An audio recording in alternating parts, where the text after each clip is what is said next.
कुनै एउटा गाउँमा एकजना किसान बस्थे। उनले आफ्नो घरमा गाई, भैँसी, कुकुर, घोडा र खसी पालेका थिए।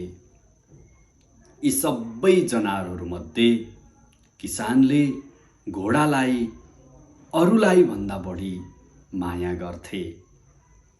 घोडा किसानको साथी जस्तै थियो। एक पटक अचानक घोडा बिरामी पर्छ। यहाँसम्म कि घोडा बसेको ठाउँबाट उठ्न पनि सक्दैन, दिएको दाना पानी खान पनि सक्दैन। यसले गर्दा किसान निकै दुखी हुन्छन्। उनले राम्रो पशु डाक्टरलाई बोलाएर ल्याउँछन् अनि आफ्नो घोडालाई जसरी पनि निको बनाइदिन आग्रह गर्छन्। डाक्टरले घोडाको राम्रोसँग अवस्था बुझेपछि किसानलाई भन्छन्, हामी 3 दिनसम्म घोडालाई औषधि दिनेछौँ, सुई लगाउनेछौँ, उपचार गर्नेछौँ। 3 दिनसम्मको उपचारले घोडा निको भयो भने भइहाल्यो, भएन भने दुःखको कुरा, यसलाई मारिदिनुपर्छ।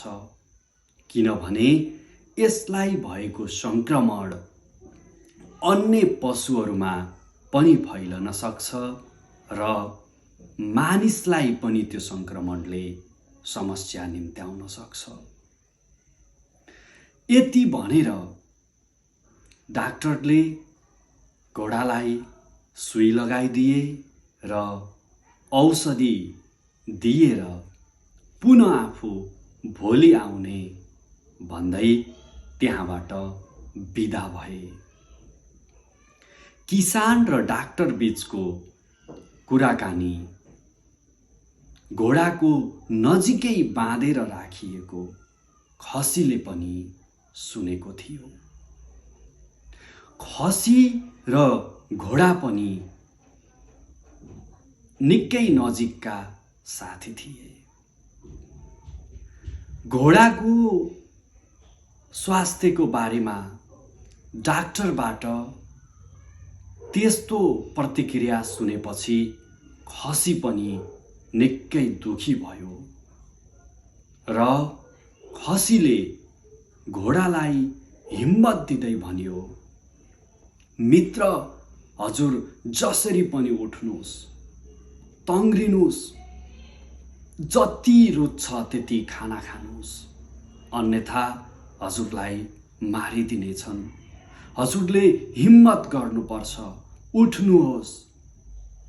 यसरी खसीले घोडालाई पटक पटक हिम्मत दिइरह्यो, तर घोडा बसेको ठाउँबाट उठ्न सकेन।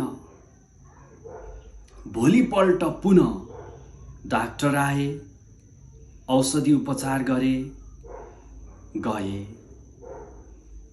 तत्पश्चात पुनः खसीले घोडालाई हिम्मत दिँदै उठ्न आग्रह गरियो, साहस गर्न भन्यो, तर त्यो दिन पनि घोडा उठ्न सकेन।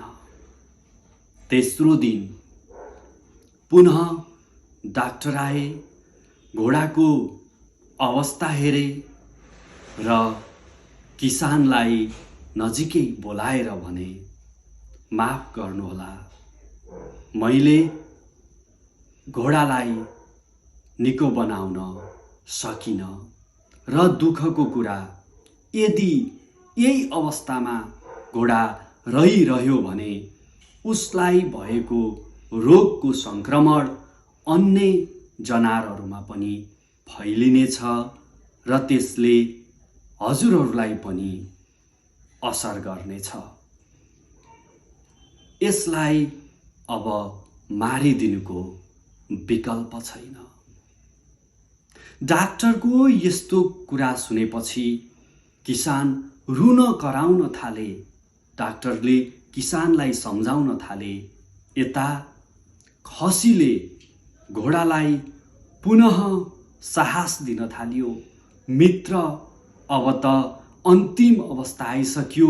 हिम्मत गर्नुहोस्, उठ्नुहोस्, आफ्नो सम्पूर्ण बल लगाउनुहोस्, तङ्ग्रिनुहोस्, अन्यथा हजुरलाई यिनीहरूले मार्नेछन्।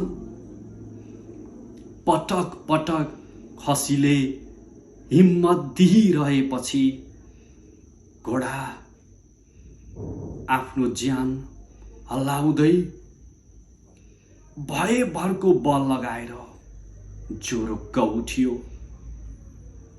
अब उसले आफ्नो सम्पूर्ण तागत लगायो र केही पाइला हिँड्यो अनि दौडियो। यो देखिसकेपछि किसान अत्यन्तै खुसी भए। उनले भने, मेरो सबैभन्दा प्यारो साथी घोडा निको भयो। धन्यवाद डाक्टर साहेब। म यो खुसियालीमा हजुरलाई र सारा गाउँलेलाई यो खसी काटेर भोज खुवाउनेछु। उनले खसीलाई काटेर सबैलाई भोज खुवाए। यो कलियुग हो। राम्रो गर्दाखेरि पनि कहिलेकाहीँ आफैमाथि वज्रपात पर्न सक्छ। घोडालाई साहस हिम्मत दिएर बचाएको खसी भोजमा समावेश भयो। एक न एक दिन त मरिन्छ नै। कसैलाई सहयोग गरेर, कसैलाई हिम्मत दिएर, कसैलाई जीवन दिएर आफू मरिन्छ भने त्यो मृत्यु सद्गतिको बाटोमा हुनेछ। त्यो मृत्यु शानदार हुनेछ।